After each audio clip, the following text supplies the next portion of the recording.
In late 1994, I found myself living pretty much on airplanes. I would arrive in Amman, Jordan, in the late afternoon, check into a hotel, take a quick shower, and then spend the night talking to one Iraqi dissident or another about what to do with Saddam Hussein. Often I wouldn't crawl into bed until well after midnight, only to get up a few hours later to catch a plane back to Washington, in my offices at CIA headquarters in Langley, Virginia.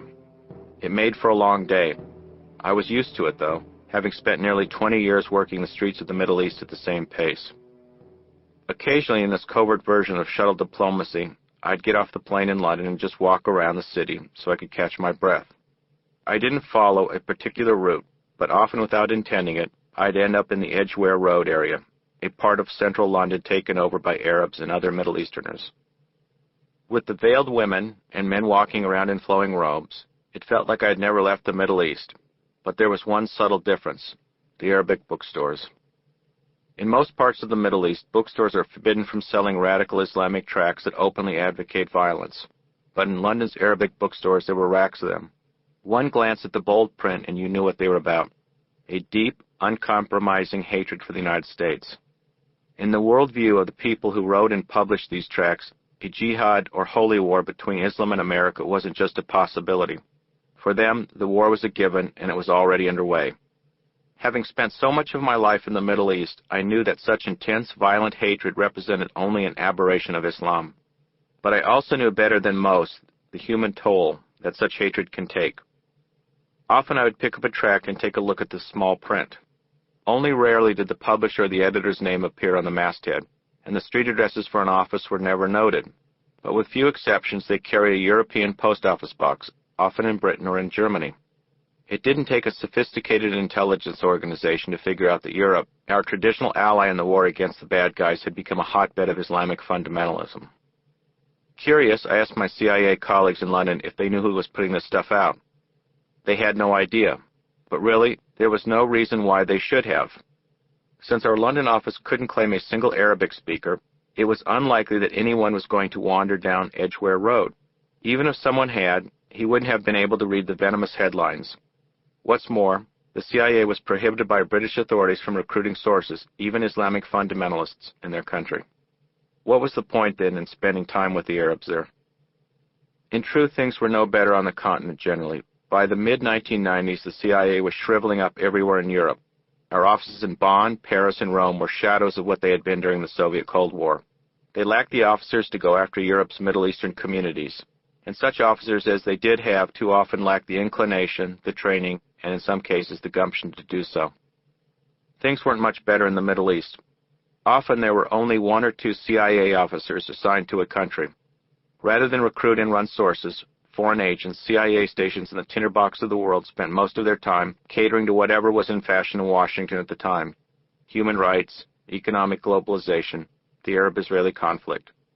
To veterans like me, the CIA seemed to be doing little more than flying the flag. A lot of us who spent time on the ground in the Middle East worried that something big and bad was in the offing. There was too much hatred out there and too many means of destruction to keep the bubble of American innocence from bursting. But I don't think anyone saw the September 11th attacks on the World Trade Center and the Pentagon coming specifically. Even by the standards of the terrorists involved, the scale of the assault was almost unimaginable. The point, though, is we didn't even try to find out what was headed our way. Like the rest of Washington, the CIA had fallen in love with technology. The theory was that satellites, the internet, electronic intercepts, even academic publications would tell us all we needed to know about what went on beyond our borders. As for the Islamic fundamentalists in particular, the official view had become that our allies in Europe and the Middle East could fill in the missing pieces. Maintaining our own agents, our own foreign human sources, had become too messy. Agents sometimes misbehaved. They caused ugly diplomatic incidents. Worse, they didn't fit America's moral view of the way the world should run. Not only did the CIA systematically get rid of many of its agents, it also began to ease out many of their one-time handlers, seasoned officers who had spent their careers overseas in the hellholes of the world. In 1995, the agency handed the title of Director of Operations, the man officially in charge of spying, to an analyst who had never served overseas. He was followed by a retiree, and the retiree by an officer who had risen through the ranks largely thanks to his political skills. In practical terms, the CIA had taken itself out of the business of spying. No wonder we didn't have a source in Hamburg's mosque to tell us Muhammad Atta was recruiting suicide bombers for the biggest attack ever on American soil. This audiobook is a memoir of one man's career as a foot soldier in the other Cold War, the one against terrorist networks that have no intention of collapsing under their own weight as the Soviet Union had. It's a story about places most Americans will never travel to, about people many Americans would prefer to think we don't need to do business with. It is drawn from memory, investigative notes, and diaries. All my life I've been a consummate note-taker. At the same time, not surprisingly, some of the details simply can't be told. Every CIA employee is required to sign an agreement that allows the agency to review and censor anything we write for publication. I mention the censor's blackouts in the script so listeners can see how it works. I haven't edited out the many mistakes I made in the field, nor did I hide that I set out to understand how Washington works, with all of its special interests.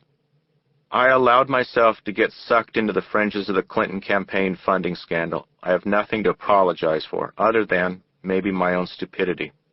But if my name rings a bell, it's likely to be from that time. I also intend for this memoir to be a metaphor for what happened to the CIA, that I served for nearly a quarter of a century, and for what needs to be done now. September 11th wasn't the result of a single mistake, but of a series of them.